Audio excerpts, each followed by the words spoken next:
नहीं राघव, ये क्या कह रहे हैं आप? ध्रुव ने अपनी पत्नी के खिलाफ कंप्लेंट लिखवाई है, ये कोर्ट गया है और आप कह रहे हैं कि इसने जो किया सही किया।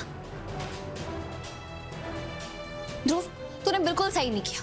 अगर तुम दोनों के बीच में कोई प्रॉब्लम चल रही है तो तुझे हमें आके बताना चाहिए था, हमसे डिस्कस करना चाहिए था। हम उन्नति को समझाते, हम इसे बदलने की कोशिश करते। तो प्लीज, तुझे क्या लगता है कि ये सब होने के बाद भी तो इसे बदल सकती है?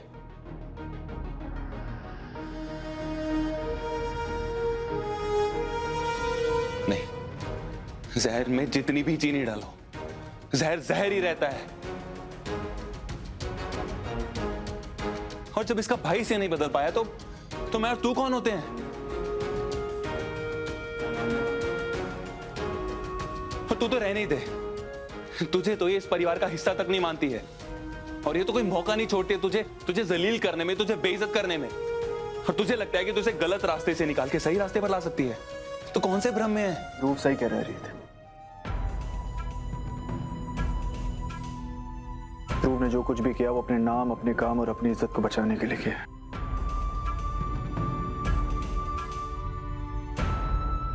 मुझे समझने के लिए थैंक्स। और तुम इसे नॉर्मल वार्निंग मत समझना, क्योंकि इस बार मैं पीछे नहीं हटूंगा।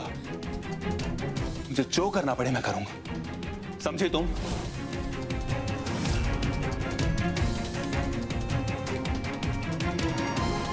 चलिए इंस्पेक्टर।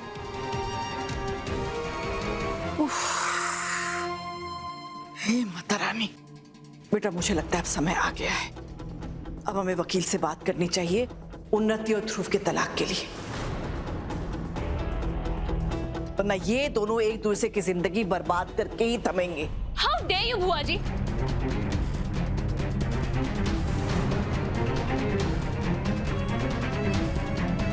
मैं ध्रुव को डिवोर्स नहीं दूंगी, उससे मुझसे शादी की, उसको पूरी लाइफ मेरे साथ ही रहना होगा।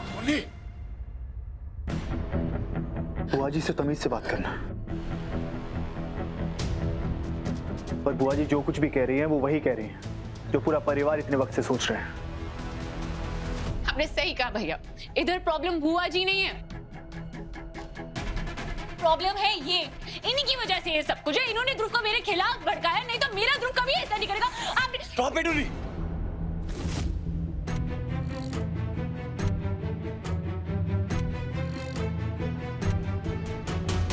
खबरदार अगर रीत की तरफ एक कदम भी बढ़ाया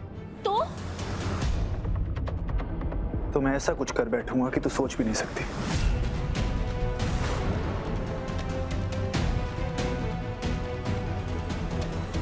आप मेरे भैया नहीं हो सकते। आज आपका खून पानी हो गया। सब कुछ तेरी बदौलत है, क्योंकि तूने इतनी गलतियां की है कि हर बार मेरा सर शर्म से झुका है। हो क्या गया तुझे? क्योंकि अब ना तू मुझे समझ आती है ना हमारा रिश्ता।